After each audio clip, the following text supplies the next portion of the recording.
Welcome everyone, मैं वैशाली शर्मा आपका स्वागत करती हूँ वीएस इकोनॉमिक्स चैनल पर। तो चलिए बिना किसी देरी के आज की टॉपिक को शुरू करते हैं।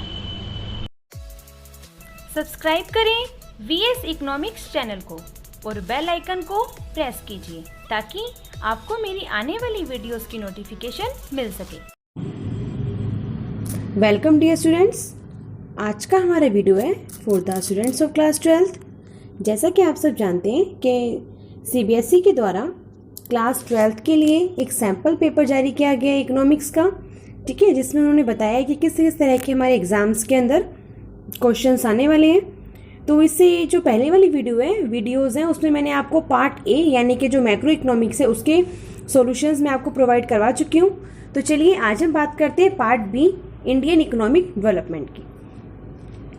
सबसे पहले आइए question number 18, dash was the Indian finance minister in 1991 acknowledged for his capabilities to steer away the economic crisis looming large on the erstwhile Indian economy. कहते हैं कि 1991 में जो हमारे इंडियन के फाइनेंस मिनिस्टर थे उन्होंने इकोनॉमिक में जो क्राइसिस आ गए थे उसको कंट्रोल करने के लिए, मतलब उन्होंने क्राइसिस को कंट्रोल किया था, ठीक है, मतलब उनमें इतनी कैपेबिलिटी थी कि वो उन क्राइसिस को क्या कर सके, कंट्रोल कर सके। तो ये पूछ रहे हैं कि फाइनेंस मिनिस्टर कौन थे 1991 में। तो उसका करेक्ट जो आंसर आएगा वो आएगा option number B, doctor Manmohan Singh. Next आइए question 19, India entered the dash stage of demographic transition after the year 1921। कहते हैं डेमोग्राफिक ट्रांजिशन में 1921 के बाद कहते हैं इंडिया का जो डेमोग्राफिक ट्रांजिशन था वो कितना था, मतलब कितने नंबर पे था, मतलब इंडिया जो था वो कौन से नंबर पे आता था। तो इसका करेक्ट आंसर आएगा ऑप्शन बी यानी कि सेकंड। नेक्स्ट आइए question number 20, read the following statement, assertion and reason. आपको इसमें असर्शन और रीजन आपको दिए हुए हैं, आपको करेक्ट ऑप्शन बताना है। तो सबसे पहले देखिए असर्शन आपको दिया हुआ है, India become a exporter of primary products, कि जो इंडिया है वो एक्सपोर्टर है प्राइमरी प्रोडक्ट्स का, and importer of finished consumer and capital goods, और इंपोर्टर है किसका, फिनिश्ड जो कंज्यूमर एंड कैपिटल गुड्स है जो प्रोड्यूस किए गए हैं कहाँ पर, ब्रिटेन में, ठीक है। तो ये तो है एक तरह का असर्शन। अब इसका रीजन इन्होंने कहा है, इसका रीजन इन्होंने दिया है कि restrictive policies of commodity production की कारण क्या था कि जो कमोडिटी का जो प्रोडक्शन था उसके लिए कुछ रेस्ट्रिक्टेड पॉलिसीज बनाई गई थी। Trade and tariff pursued by the colonial government adversely affect the structure, कि उस टाइम क्या था जो कॉलोनियल हमारी गवर्नमेंट थी उसका वो क्या कर रही थी, हमारे स्ट्रक्चर के ऊपर एडवर्स इफेक्ट डाल रही थी, ठीक है, हमारी कंपोजिशन के ऊपर, स्ट्रक्चर के ऊपर, वॉल्यूम ऑफ इंडिया, जो फॉरेन ट्रेड था इंडिया को उसके ऊपर वो क्या कर रही थी, अपना नेगेटिव इफेक्ट डाल रही थी। तो कहते हैं इसलिए जो ये सब चीजें थी ये की गई थी। तो आपसे इसके अल्टरनेटिव्स आपको दिए गए हैं, ठीक है, कि भाई both assertion A and reason are true, reason R is the correct explanation of assertion, यानी कि एक आपको ए दिया हुआ है असर्शन, ठीक है, फिर एक दिया हुआ है उसका रीजन। तो आपको ये बताना है कि क्या आपके पास ऑप्शन है कि असर्शन और रीजन दोनों ट्रू है, ठीक है, और जो रीजन है वो करेक्ट एक्सप्लेनेशन है आपकी असर्शन की, ठीक है। बी पॉइंट कह रहा है कि असर्शन और रीजन दोनों ट्रू है लेकिन जो रीजन है वो इसकी करेक्ट एक्सप्लेनेशन नहीं है। सी पॉइंट कह रहा है कि assertion is true but reason is false, कि असर्शन सही है लेकिन रीजन उसका फॉल्स है। और डी पॉइंट कहता है कि assertion is false but reason is true, कि असर्शन फॉल्स है लेकिन रीजन उसका ट्रू है। तो इसका करेक्ट जो आंसर आएगा वो आएगा अपना ऑप्शन ए, यानी कि both assertion and reason are true, दोनों ठीक है, और रीजन जो है वो करेक्ट एक्सप्लेनेशन है किसका, असर्शन ए का। इसी के और में एक क्वेश्चन आया हुआ है, इसमें एक क्वेश्चन दिया हुआ है इन्होंने, सेम उसकी तरह है, रीड द फॉलोइंग असर्शन और रीजन आपको बताना है और करेक्ट इसका ऑप्शन बताना है। तो असर्शन देखिए, कहता है the major policy initiatives, land reforms and green revolution help India to become self sufficient in food based production. कहते हैं कि ये जो पॉलिसीज बनाई गई थी, मतलब ये जो पॉलिसीज के जो ये इनिशिएटिव्स थे, यानी कि लैंड में रिफॉर्म्स करना, ग्रीन रेवोल्यूशन को लेके आना, कहते हैं ये सब ने हेल्प करी इंडिया को सेल्फ एफिशिएंसी यानी कि आत्मनिर्भर बनाने में, किसके प्रोडक्शन में, फूड ग्रेन्स के प्रोडक्शन में, ठीक है। अब इसका रीजन इन्होंने कहा कि the proportion of people depending on agriculture did not decline in as expected, ठीक है। तो ये कहता है कि both assertion reason are true, दोनों ठीक है लेकिन जो रीजन है वो इसकी करेक्ट एक्सप्लेनेशन नहीं है, ठीक है।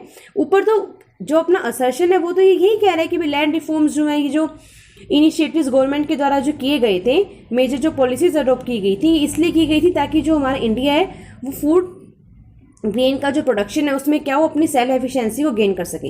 लेकिन रीजन जो है इसका वो अप्रोप्रिएट नहीं है, ठीक है।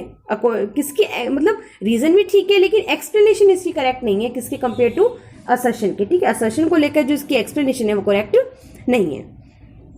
नेक्स्ट है ये क्वेश्चन नंबर 21 आपको कहता है कि आपको रीड सेम वही असर्शन और रीजन का क्वेश्चन है आपके पास। कहता है एवरी असर्शन कहता है कि every year government fix a target for this investment of public sector enterprises, कि जो गवर्नमेंट है वो हर साल एक टारगेट फिक्स कर लेती है कि उसको पब्लिक सेक्टर में इतना डिसइन्वेस्टमेंट करना है। रीजन कहता है कि disinvestment is an excellent tool for discarding the loss incurring public sector, की डिसइन्वेस्टमेंट जो है एक एक्सीलेंट एक एक्सीलेंट टूल है जो क्या करेगा पब्लिक सेक्टर के अंदर जो कुछ भी डिस्कार्डिंग है उसको, जो कुछ भी लॉस हो रहा है उसको इंक्योर करने में। तो इसका करेक्ट जो ऑप्शन आएगा वो आएगा ऑप्शन बी, कि both assertion and reason are true. कहते दोनों ठीक है लेकिन जो रीजन है वो इसके असर्शन की करेक्ट एक्सप्लेनेशन नहीं है। नेक्स्ट है ये क्वेश्चन 22। इसमें आपको क्या करना है, इसमें आपको मैच करना है कॉलम ए और बी दिए, मतलब आपको कुछ इवेंट्स या सिस्टम्स दिए हुए, आपको बताना है कि कौन सा इसके साथ अप्रोप्रिएट है। तो कहते हैं ग्रीन लीप फॉरवर्ड, ठीक है, आपको करेक्ट पेयर बताना है। तो कहते हैं ग्रीन लीप जो फॉरवर्ड है वो कल्टीवेटिंग लैंड कोलेक्टिवली का मैच है, नहीं। Community system, opening of the industries in their homes. Third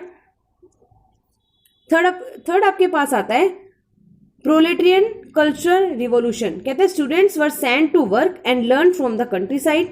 और डी कहता है इकोनॉमिक रिफॉर्म्स इन चाइना 1988। तो इसका जो करेक्ट ऑप्शन आएगा वो आएगा ऑप्शन नंबर सी, यानी कि प्रोलेटेरियन जो कल्चर रिवॉल्यूशन है वो इसका करेक्ट मैच है किसके साथ में, कि students were sent to work and learn from the countryside. Next है ये question 23। Dash adopted one child policy as a major population को मेजर करने के लिए वो कौन सी कंट्री थी जिसने वन चाइल्ड पॉलिसी को अडोप्ट किया था। तो उसका करेक्ट आंसर आएगा ऑप्शन नंबर बी, यानी कि चाइना। चाइना एक ऐसी कंट्री थी जिसने वन चाइल्ड पॉलिसी को क्या किया था, अडोप्ट किया था। उसके बाद आपको क्या दिया हुआ है, एक अनसीन पैसेज दिया हुआ है। उस पैसेज के अंदर आपको कुछ क्वेश्चंस दिए हुए हैं, ठीक है। पैसेज को आपको पढ़ना है, फिर उसमें से आपको क्या करना है, क्वेश्चंस को जस्टिफाई करना है। तो क्वेश्चन 24 पे आइए। Uncertainty of income from farmers in India is majorly caused by dash, कि फार्मर्स की जो अनसर्टेनिटी है, मतलब इनकम के अंदर जो अनसर्टेनिटी है, कहते हैं कि ये मेनली ये मेजर किसका कोज है। तो आपको दो ऑप्शन दिए हुए, इरेगुलर रेनफॉल या अनअवेबिलिटी ऑफ लोन्स। तो लोन्स का तो फार्मर्स की मतलब ही नहीं है, तो इसका जो करेक्ट ऑप्शन आएगा वो आएगा इरेगुलर रेनफॉल। नेक्स्ट है ये question 25। Some economists agree that debt waiver schemes are extremely beneficial to the poor and marginalized farmers as these schemes reduce the burden of, कहते हैं ये जो स्कीम्स जो अडॉप्ट की गई हैं फार्मर्स के लिए, जिसका करेक्ट ऑप्शन आएगा कि इंडेप्टनेस या पर्सनल एक्सपेंडिचर। तो इसका करेक्ट ऑप्शन आएगा इंडेप्टनेस। नेक्स्ट है ये question 26। The rural banking structure in India consist of a set of multi agency institutions dash is expected to dispense credit at cheaper rates for agriculture purpose to farmers। तो इसमें दो option दिए हुए हैं, regional rural banks या small industries development bank of India. तो इसका correct option आएगा कि रीजनल रूरल बैंक्स। नेक्स्ट आइए last question 27। Dash regional rural banks या land development banks is most prominent body responsible for providing loans for long term land development. कहता है कि जो लॉन्ग टर्म में लोन्स को प्रोवाइड करवाते हैं, ठीक है, लैंड के डेवलपमेंट के लिए, तो वो कौन से बैंक्स होते हैं, रीजनल डेवलपमेंट रूरल बैंक्स होते हैं या लैंड डेवलपमेंट। तो इसका करेक्ट ऑप्शन आएगा लैंड डेवलपमेंट बैंक्स, ठीक है। तो आज का हमारा वीडियो इतना ही था। कुछ क्वेश्चंस रह गए हैं वो मैं अगली वीडियो में डिस्कस करूंगी। तो